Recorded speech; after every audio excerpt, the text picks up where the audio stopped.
internationale. Après le sommet Biden-Xi Jinping de la veille, le président chinois et le premier ministre japonais Fumio Kishida se sont engagés hier à poursuivre des relations mutuellement bénéfiques lors de leur premier entretien en face à face depuis un an, signe que les deux plus grandes économies d'Asie cherchent à rétablir leurs relations tendues. Relations tendues notamment du fait de l'interdiction d'importation imposée par la Chine sur les fruits de mer japonais et du cas très médiatisé d'un homme d'affaires japonais détenu en Chine.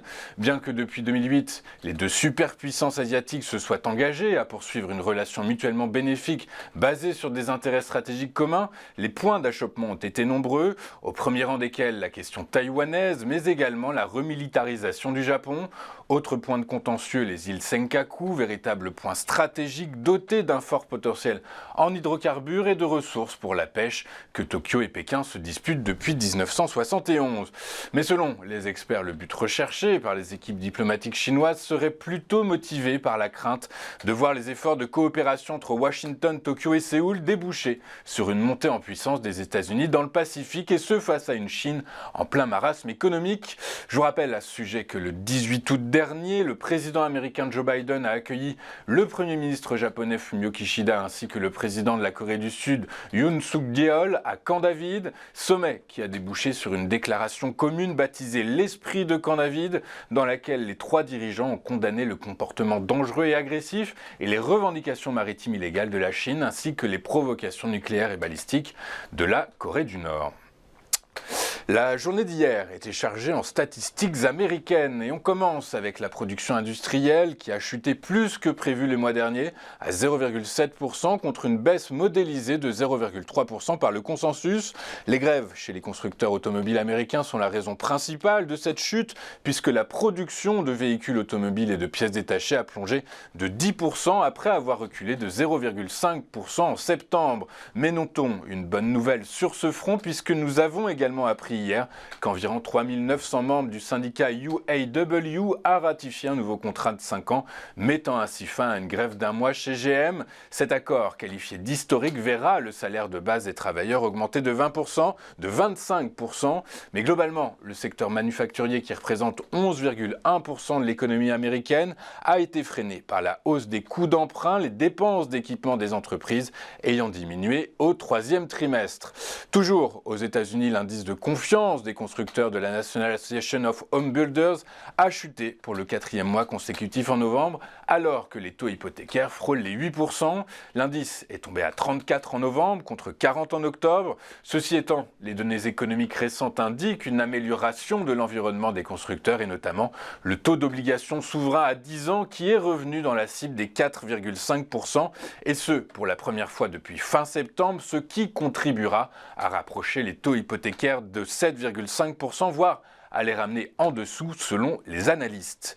À ce sujet, rappelons que selon le Mortgage Banker Association, le taux contractuel moyen d'un prêt hypothécaire à taux fixe sur 30 ans s'élevait à 7,61% la semaine dernière après avoir atteint 7,9% en octobre, soit le taux le plus élevé depuis plus de 20 ans. Enfin, bad news is a good news, les nouvelles demandes d'inscription au chômage ont atteint la semaine dernière leur plus haut niveau depuis 3 mois. En effet, selon le rapport du ministère du Travail américain publié hier, 13 000 unités supplémentaires sont venues renforcer la cohorte des 231 000 nouvelles demandes calculées au cours de la semaine dernière. Cela signifie que la boucle prix-salaire ne devrait pas être source d'inflation, ce qui apporte de l'eau au moulin de ceux qui misent sur un pivot de la Fed mi-2024.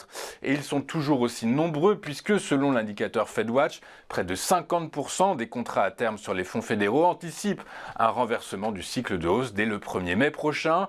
Et enfin, pour être complet sur cette semaine de statistiques outre-Atlantique, précisons que l'indice de la Réserve fédérale de Philadelphie sur le secteur manufacturier, ou PhillyFed pour les aficionados, a moins reculé qu'anticipé.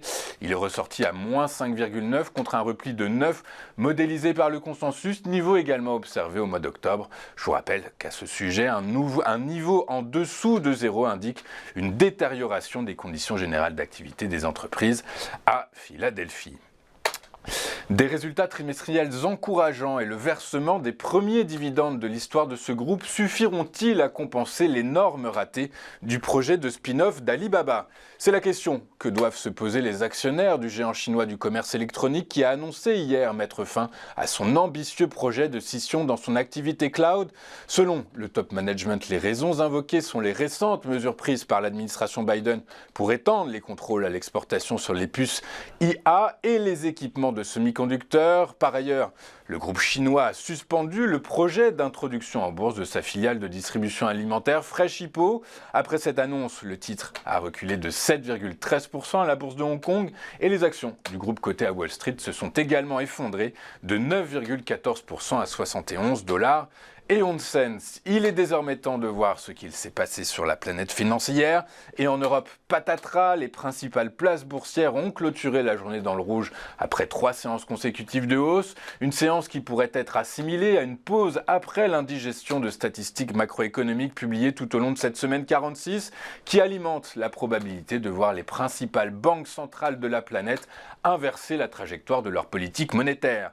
À Paris, le CAC 40 a cédé 0,57% à 7168 points, alors que le FTSE a reculé de 1,01% à 7410 points. Seule exception, le DAX, qui s'est étoffé de 0,24% à 15 786 points, bien aidé par la performance de Siemens, dont le chiffre d'affaires devrait augmenter de 4 à 8% à périmètre et taux de change constant en 2024.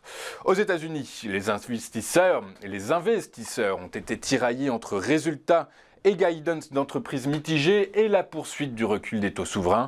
Côté micro, on pense aux actions de Cisco Systems qui ont atteint un plus bas de mai après que le groupe a revu à la baisse ses prévisions de revenus. Le titre de Walmart a également connu sa pire séance en 18 mois et ce alors que la multinationale américaine spécialisée dans la grande distribution a publié des perspectives de bénéfices prudentes pour l'année en cours. Résultat de tout cela, le Dow Jones a reculé de 0,13% à 34 945 points.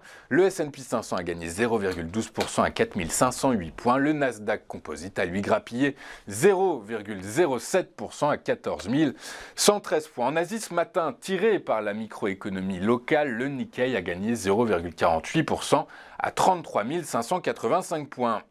En France, tandis que le SBF 120 a reculé de 0,6%, Elior Group a fini la journée en tête de l'indice grâce à un gain de 9,66% à 2,27 €.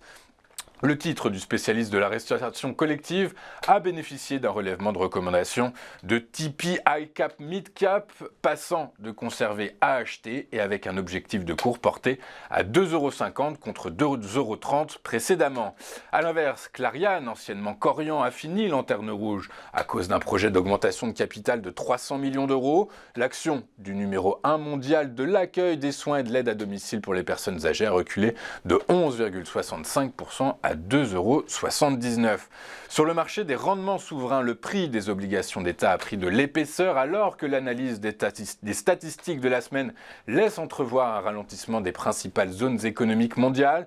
Les taux souverains ont donc mathématiquement reculé. En zone euro, le rendement du Bund à 10 ans a perdu 4,5 points de base à 2,586%, tandis que celui du Bund à 2 ans a reculé de plus de 6 points de base à 2,95%. À l'heure de la clôture en Europe, le rendement du Treasury à 10 ans a abandonné lui 7 points de base à 4,4667%, tandis que celui à 2 ans reculait de près de 7 points de base à 4,8481%. Sur le Forex, alors que plusieurs indicateurs laissent supposer que l'économie américaine pourrait ralentir au T4, les cambistes se sont donc montrés prudents. La paire euro-dollar est restée stable par rapport au cours de la veille à 1,0848 $. Enfin, sur le marché du pétrole, les prix ont continué de refluer hier, plombés par le gonflement des stocks aux États-Unis et des signaux économiques laissant craindre pour la demande mondiale. Les deux références mondiales ont atteint des plus bas de 4 mois, mis sous pression d'un côté par des statistiques américaines moroses qui assombrissent encore plus les perspectives de la demande d'or noir, et d'autre part par le gonflement des stocks de pétrole aux États-Unis qui renforce le scénario de crainte de ralentissement de la croissance économique américaine. Dans cet environnement, le baril de Brent de la mer du Nord pour livraison janvier a perdu 4,63% à 77,42 $, peu après avoir touché 76,72 $. également un plus bas depuis début juillet. Son équivalent américain, le baril de WTI, de West Texas Intermediate pour livraison décembre, a chuté lui de 4,9% à 72,82$ après avoir atteint 72,23$, tombant de 5,05%, son plus bas niveau depuis juillet.